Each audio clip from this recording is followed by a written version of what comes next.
Vamos a hablar ahora de lo que es el turismo. El turismo, que es una de las actividades del sector terciario que más ha crecido en las últimas décadas.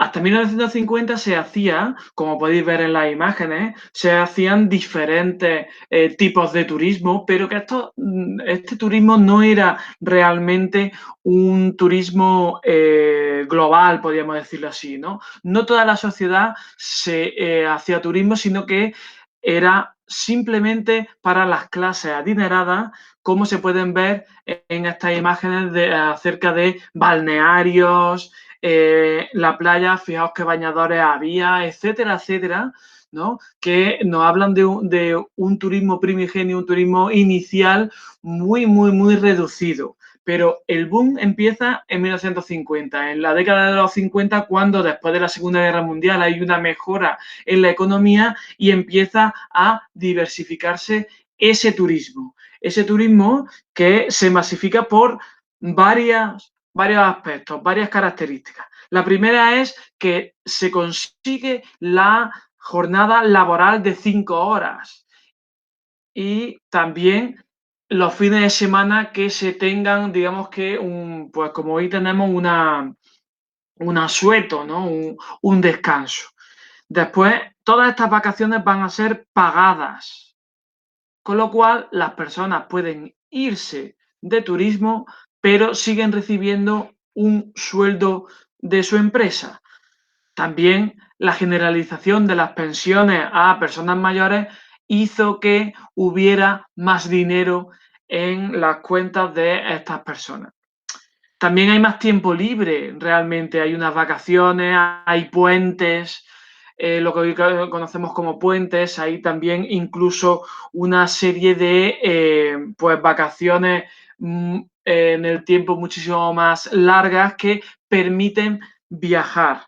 También se generaliza, como podéis ver en las imágenes, el coche particular. Eso da una libertad no solamente para personas que se podían pagar un coche antes de 1950, sino que, como veis en las imágenes, pues los 600, los diferentes coches de SEAT, por ejemplo, aquí en España, se generalizan.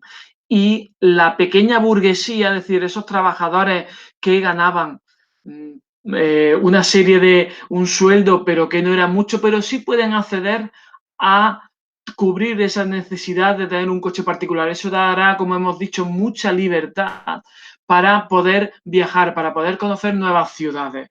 Y después, por supuesto, la mejora de las comunicaciones, que ya se llevaba hecho, por ejemplo, hablando de aquí de España, se llevaba haciendo ya desde finales de los años 20, pero que se generaliza en los años 50 con unas grandes infraestructuras que se van a poner en funcionamiento y que acercan playa, acercan los lugares de turismo fundamentales a personas que, bueno, pues tenían su coche particular y que podían hacer realmente estos viajes de turismo de varios días.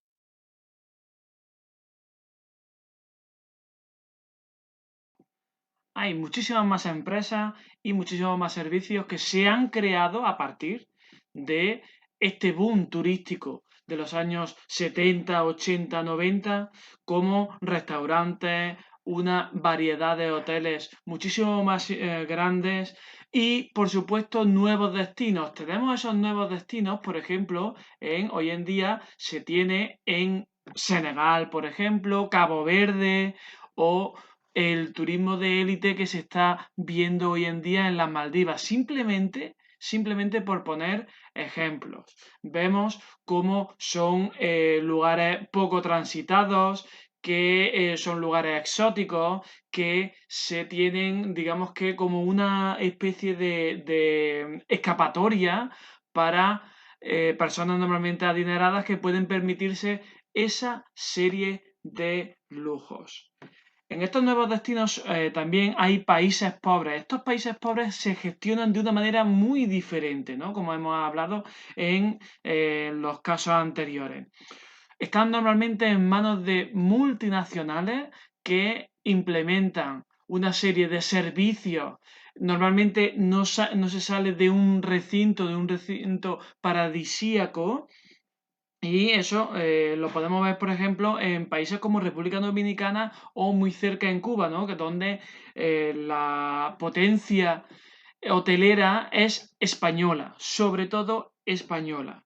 No dejan la gran parte del dinero en estos países pobres, sino que revierte en países ricos, que son al fin y al cabo los que han hecho este complejo hotelero.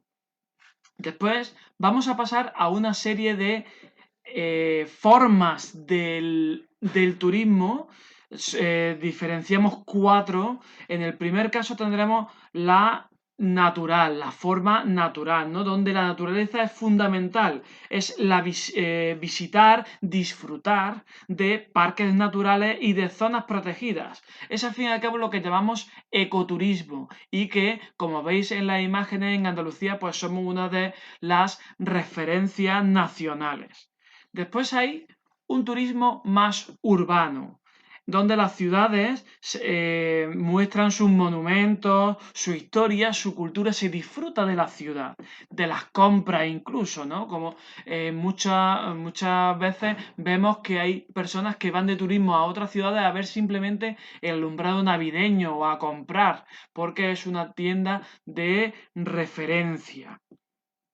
Después hay un tercer aspecto que será el turismo cultural, donde también hay una serie de historias y también arte, por ejemplo los museos, ruinas o también otro aspecto que es el folclore, la gastronomía del lugar, disfrutar de esa gastronomía, de esos platos diferentes que podemos ver en diferentes ciudades.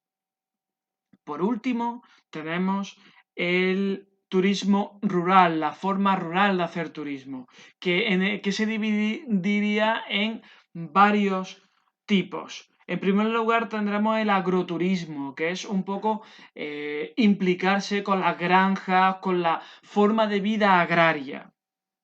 Después tenemos un turismo verde. Ese turismo verde que normalmente lleva aparejado pues disfrutar de la naturaleza haciendo senderismo o cualquier otra práctica, ¿no? Como por ejemplo escalada, etcétera, etcétera.